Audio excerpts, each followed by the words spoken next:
Ciao, my love. Welcome back to the Piloni Tooth podcast with me, Maida Piloni. On this episode today, I want to talk about how self love and self respect makes you very attractive. It's a very juicy, magnetic energy. When you have that that confidence, that love for yourself. You're walking with your head held high. You feel sexy. You're all about you, yourself, and you have a full cup. And yeah, you walk with that aura. It's very magnetizing to men, to your soulmate. And I'm going to share a little bit of like my experience with that in the recent years. And how do I where do I even begin? Because there's been many different circumstances that I could share. But I do think that as women, sometimes when we get into relationships with someone, what's the correct word to even say? We start to be like all about them.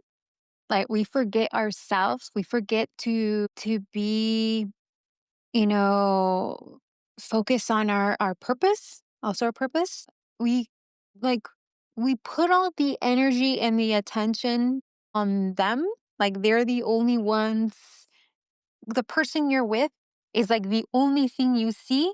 And they are the most important thing. You make them more important than yourself. And that's where the cookie crumbles. That's where most relationships go to shit. It doesn't even matter if you're boyfriend, girlfriend, even if you're just casually dating or whatever the connection is. It's very unattractive when a woman, puts all her attention and energy onto the man.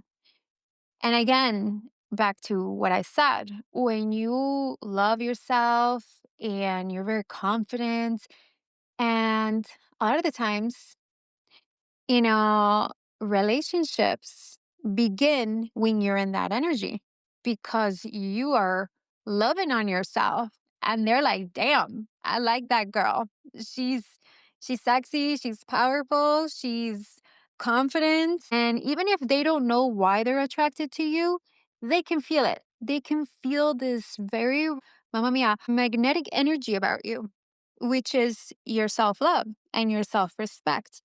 Men, especially the man that is truly for you, they like when you have boundaries.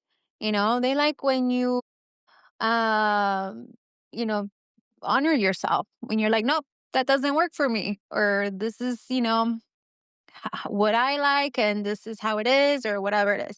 I'm not talking about being bitchy. That's a completely different. That's a completely different subject, and that is another topic that I will get to. And those are the trauma bonds. I would call that a trauma bonding. when when a guy is attracted to women who don't even like them, who, they act like a bitch and they're attracted to women like that. That's a trauma bond. It's the same thing with women when they're attracted to men who treat them like shit. But I'm not talking about this. I'm talking about something very healthy, and that is your self-confidence.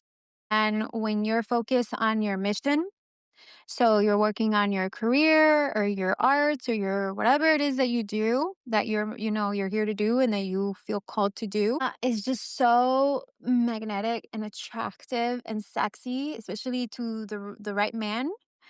Um and it's when you get into a relationship with people, with a man, or whatever, man, woman, whatever. But here I'm talking about us girls, that we forget about that. We forget about our mission. We forget about our career. We forget about our projects. We forget about everything. We're just like, I don't know. I don't even know what to call it. Like, we're just like, I don't know, like a little puppy. Like a little puppy, just like, play with me, give me attention. Why aren't you calling me? Why aren't you talking to me? Oh my God. Why are you not, you know, like, yeah, playing with me and having fun with me? Like, I'm bored. Of course you're bored because you're only focusing on him. Gosh, girl, that is so unattractive.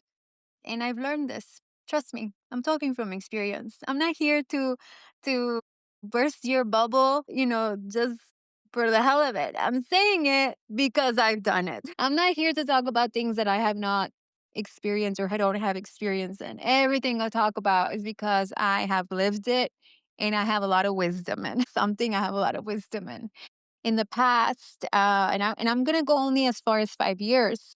I'm not even gonna go deep in my past yet. But even within the last 5 years, the guys that I've dated, I have noticed this pattern in me where at the beginning of the connection, it was so magnetic because I was loving myself.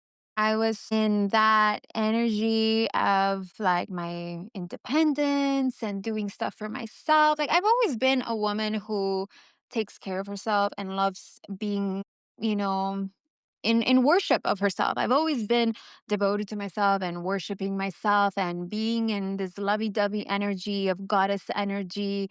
I love to do my nails and my hair and play with my, makeup and dress up and be sexy and go out and go on, on a nice walk. I take myself out. I've always been that way.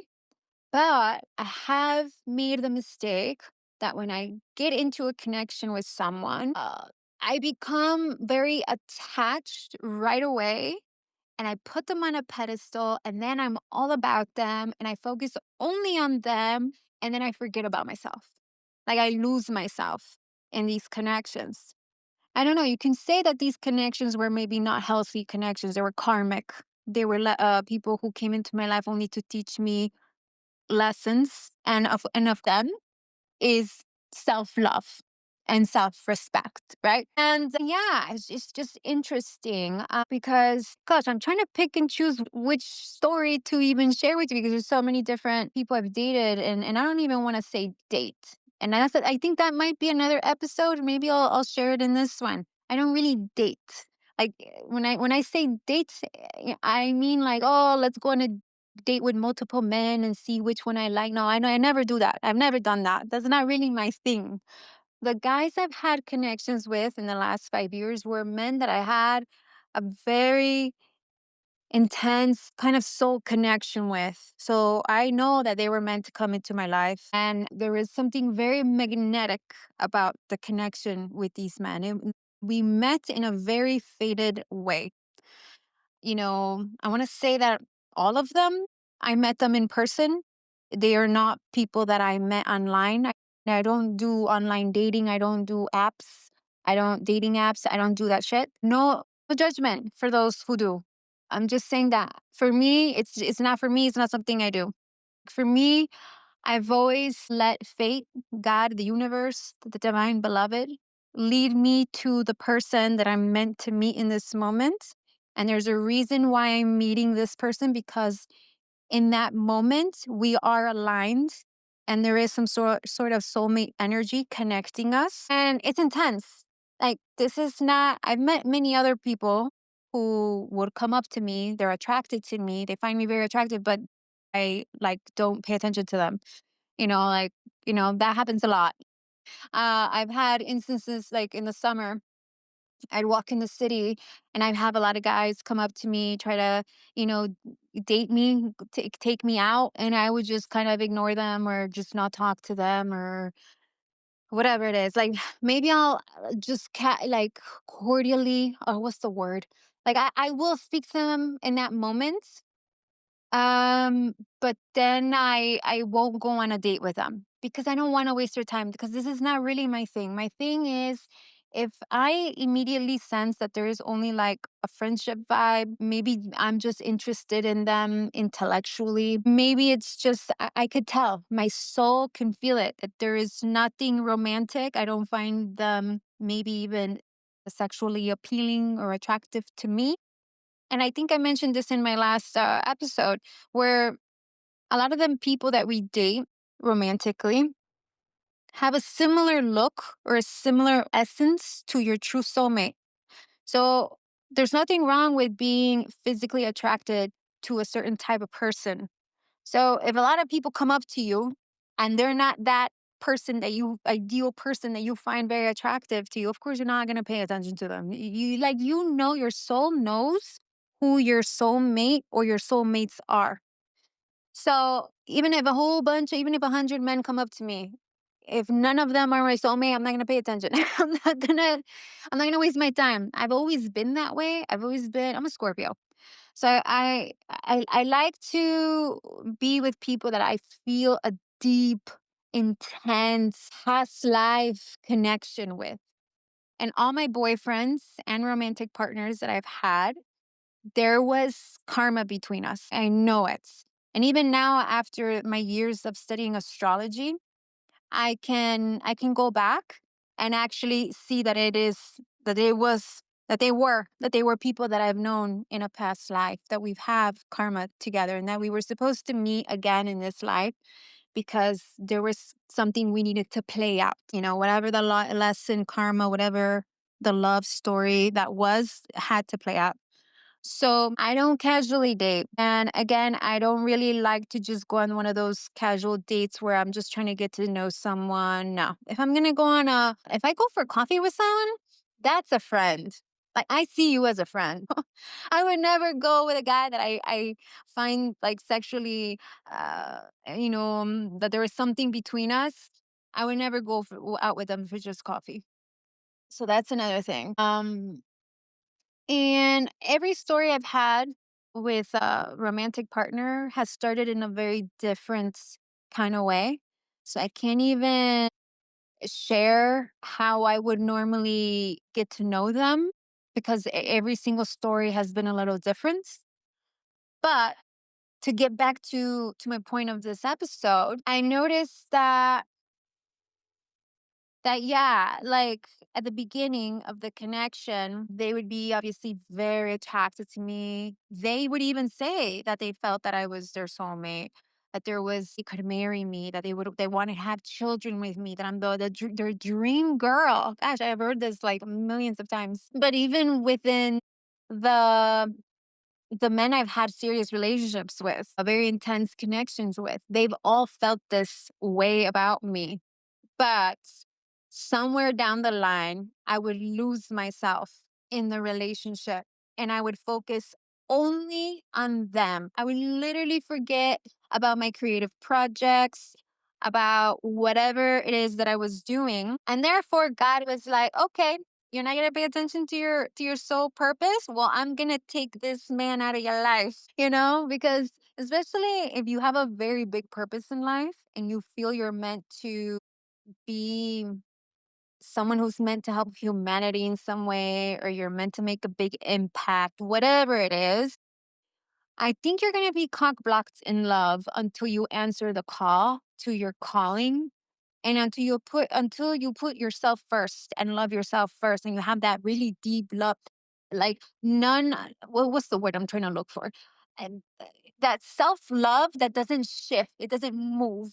Just because some guy comes into your life, you don't stop loving yourself. So I think you do get to a point where you're so solid in your self love and respect, and that's the juice. That is the magnetism that calls in your true divine partner. Okay. Because again, if you have a really big purpose, God is not going to let you settle. The divine is, whatever you call it, the universe is not going to let you settle. And if you are putting a man first, that relationship is always going to fail, and you're always going to be left heartbroken because you keep losing yourself to these connections and putting them first, and they're not going to be attracted to you. They're going to lose all respect and all attraction to you because you're just after them. You're chasing after them. You're putting them on a pedestal. You are making them more important than yourself. And even as a woman, I wouldn't want a man to just do that to me, to be chasing me and not even following his purpose and forgetting about his self and not loving himself and not respecting himself. Because I also have had a relationship like that in the past, and I'm not going to talk about that just yet. And it's not attractive. It's not attractive to me, as a woman.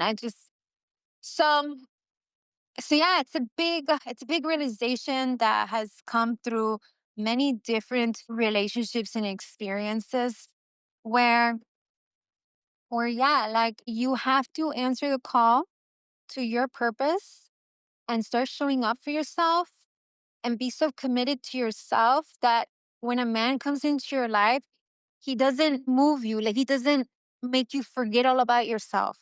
You know, you're a team, you're meant to create something, co-create something together.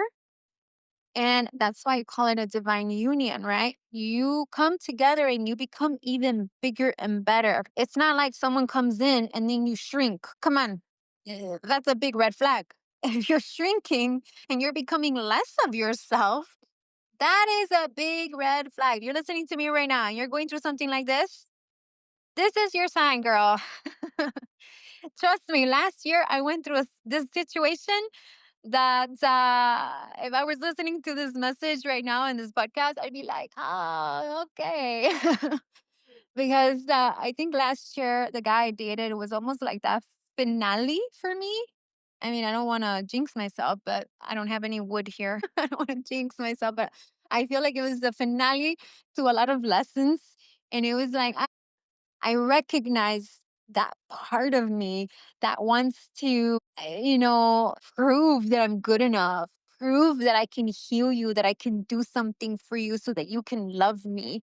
And I give all of myself to someone and forget all about me and stop putting myself first. And then it becomes unattractive. And, I think I haven't dated anyone since that person, and that was last November of 2024. So it was a big lesson that one there, and I really just took time to heal and to be with myself and to be loving myself. And I've been tested. Okay, I've been tested. I was tested a lot this summer.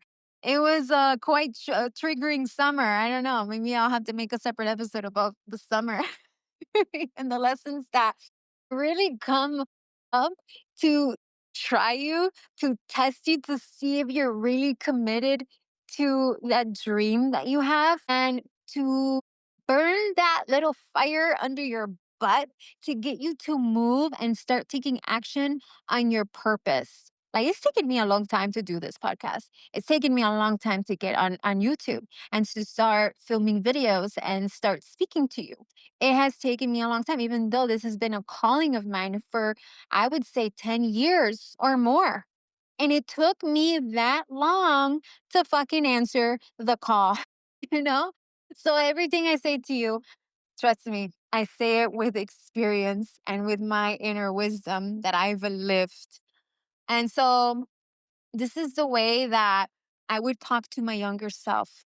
This is the way I would motivate my younger self, the one who didn't know better yet, who still needed to learn quite a bit, and learn lessons. And if I had a young daughter, I would speak to her like this, and I would tell her, you know, to love herself, to really, really love yourself, because no man who's truly for you isn't going to want you to love yourself.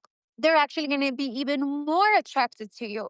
They're going to be even more drawn to you and be more about you and want to give you like everything, because the man who's in love and wants you as their woman is going to take action, go far and beyond to do romantic things for you and show up for you. And the man who doesn't do that isn't for you. Just simple as that. If your self-love and self-respect pushes a man away from you, good, good. Now you know who the trash is and who the gold and the king and the emperor is. Because the king or emperor, whatever you want to call it, is going to be all about you when you love yourself and you choose yourself and you prioritize your mission, you know? And if you're meant to have a mission together, maybe you're meant to have a company together, a project, create art together, whatever it is that you're meant to do together, it's going to even flow even better and just come together so perfectly where you both align and you come together and you start making magic together, like a business or create a creative project, whatever it is that you're meant to do. Rather, the opposite of when you're not following your mission and you attract a little lesson or a karmic lesson or whatever you want to call it, who just comes to waste your time, to use you, and to break your heart in order so that you realize that you have to love yourself, you know? It's all part of the plan.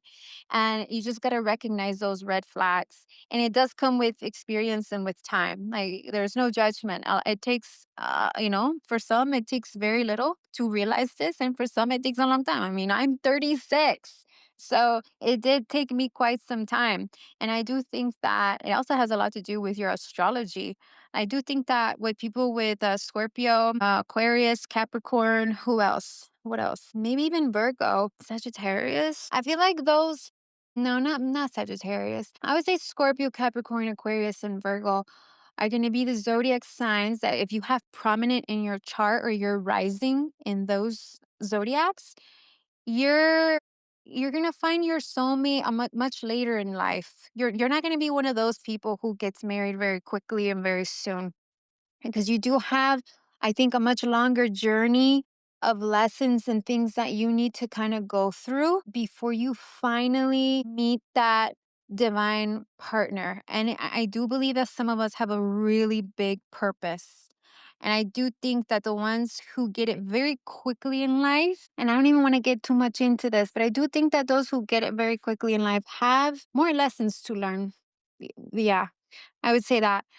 Because a lot of times when you get it very quickly, you tend to lose it. And it doesn't work out all the time, especially marriages that come very early in life.